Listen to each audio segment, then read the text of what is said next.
Taxation of Trans-Pacific Transactions, T-536. When have I done enough work to give my client an answer? When have I done enough? As a professional begins his career and gains some knowledge, the first thing that happens is that he starts to realize how much he doesn't know. He can do some research to find an answer, but how can he be sure that he's done enough to know he's found the right answer? This short dialogue focuses on this question. One of the things that's always very interesting in life is figuring out when have you done enough work. Here in an academic environment, when have I done enough work to reasonably satisfy the person who's giving you a grade? In the outside world, when you have a client who is paying for your services, when have I done enough work to in fact be reasonably sure that the advice I'm giving is correct?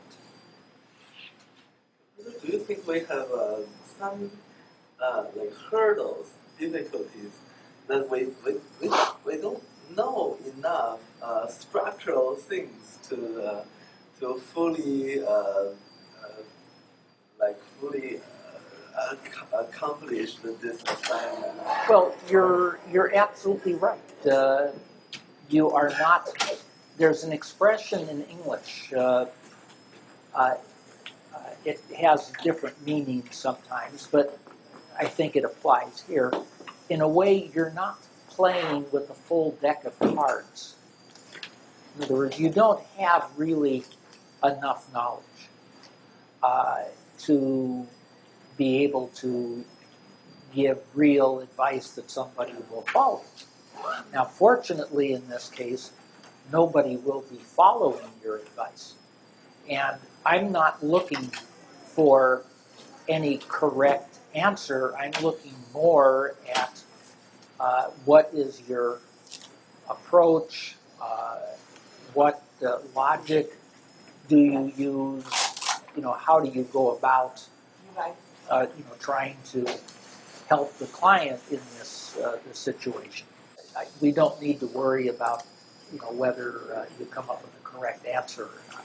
And if you come up with an incorrect answer, it does not count against you. It's more the issue of how you go about it than the answer itself. And I think also through getting into, being forced into some of the details of this kind of work is really the only way to learn something. We can talk about things conceptually, but until you really try to think in, with a real live client, how are we going to decide, what structure is, or what structures are possible, and is there one that you recommend? Maybe there's 2 or 3 that are possible, and you say, if this particular objective is most important, I think you should do it this way. If another objective is most important, you should do it that way. I think in this assignment, I fully understand, appreciate how hard it is in the real life. It's really a very desperate situation. I mean, the more I research, the more I'm in an uncertain position. Absolutely. The more you know, the more you realize you do not know. Yeah. And the key, in a way, is at some point in your career, you get to a stage where, okay, I know I don't know everything. I cannot know everything, but you develop, in a sense, a feel that I have done enough work that I truly believe my answer is the best answer I can give. Getting to that point is very important. Now, within a law firm or an accounting firm or in an in-house position within a large corporation, for example, there will be some sort of hierarchy of people. Somebody is reviewing your work. And no matter how high you go, somebody, in a sense, is reviewing your work.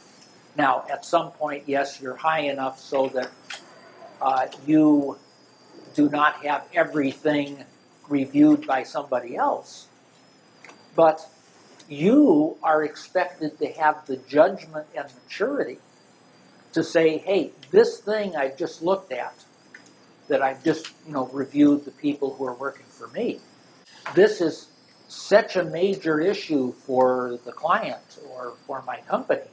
I really need a second opinion in terms of somebody who is equal or more knowledgeable than me.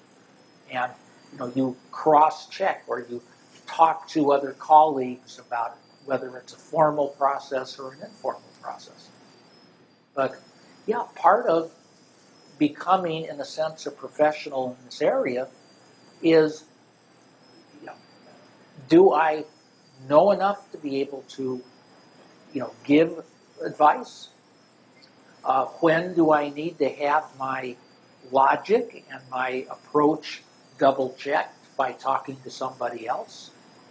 Whether a person is working in the tax authority or in the office of a taxpayer or as an advisor, there will always be other people to talk to. Only, I think the thing that would be scariest to me, having always been inside a large organization, would be, in a sense, being a sole practitioner and not have anybody to talk to.